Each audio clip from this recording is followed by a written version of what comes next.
శ్రీ గురుభ్యో నమః. మందస్మిత ప్రభాపూర మజ్జత్ కామేశ మానస. అమ్మ చిరునవ్వు అనే కాంతి ప్రవాహంలో శివుని మనస్సు మునుగుతూ తేలుతూ ఉంది.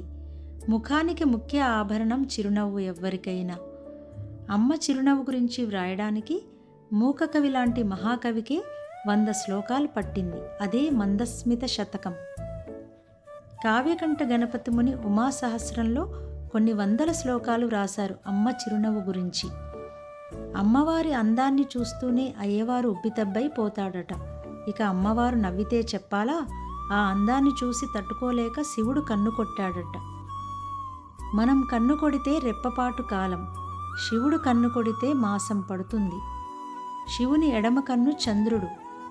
శుక్లపక్షంలో క్రమక్రమంగా పెరుగుతూ శివుని కన్ను పూర్తిగా విచ్చుకొని పూర్ణిమ అవుతుంది.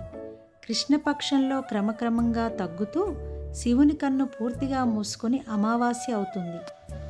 సౌందర్యలహరిలో శంకరులు అన్నారు, అమ్మ ముఖచంద్రుడి నుండి వెలువడే నవ్వు అనే వెన్నెలను త్రాగిన చకోర పక్షులు ఆ వెన్నెల మరీ ఎక్కువ తీపితనం ఉండడంతో ఏదైనా కాస్త పుల్లటి పదార్థం నంజుకోవాలనిపించి చంద్రుని వెన్నెల అనే అన్నపు గంజిని త్రాగాయట. కేవలం అమ్మను మాత్రమే స్తుతిస్తే సంతోషించదు, అయ్యవారిని కూడా కలిపి స్తుతిస్తేనే అమ్మకు సంతోషం.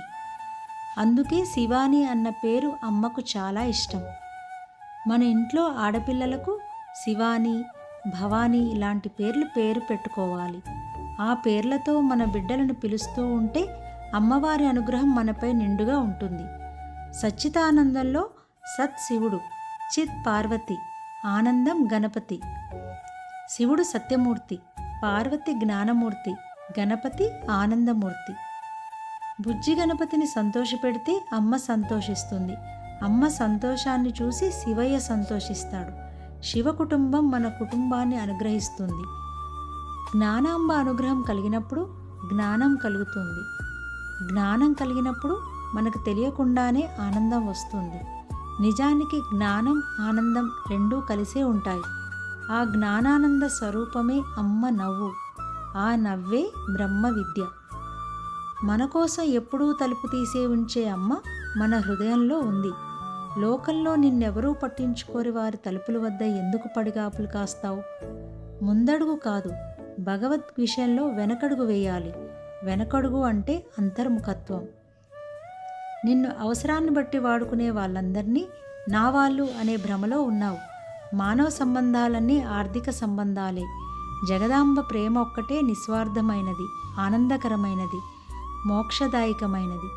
లోకంలో ఆనందాన్ని వెతకడం మాని నీ లోపల ఆనంద స్వరూపిణి అయిన అమ్మను ధ్యానించు, తరించు. నా చివరి శ్వాస వరకు నిన్ను ప్రేమిస్తాను అనేది లౌకిక ప్రేమ. అంటే చివరి శ్వాస వదిలేశాక వదిలేస్తారు అనేగా దాని అర్థం. కానీ అమ్మ శాశ్వతం, అమ్మ ప్రేమ శాశ్వతం. మన చివరి శ్వాస వదిలేశాక కూడా మనల్ని వదలక ఈ జీవుణ్ణి ఉత్తమ జన్మల్లో వదులుతుంది. మూకశంకర్లు మందస్మిత శతకంలో ఇలా అంటారు, అమ్మ పాల సముద్రంలో మందర పర్వతాన్ని చిలికినప్పుడు ఒక్కొక్క వస్తువు వెలికి వచ్చి ఒక్కొక్కరికే సొంతమైంది. కానీ నీ చిరునవ్వును చూసి నమస్కరిస్తే కొన్ని కోట్ల మందినైనా ఉద్ధరించగలదు. అది అమ్మ చిరునవ్వు గొప్పదనం.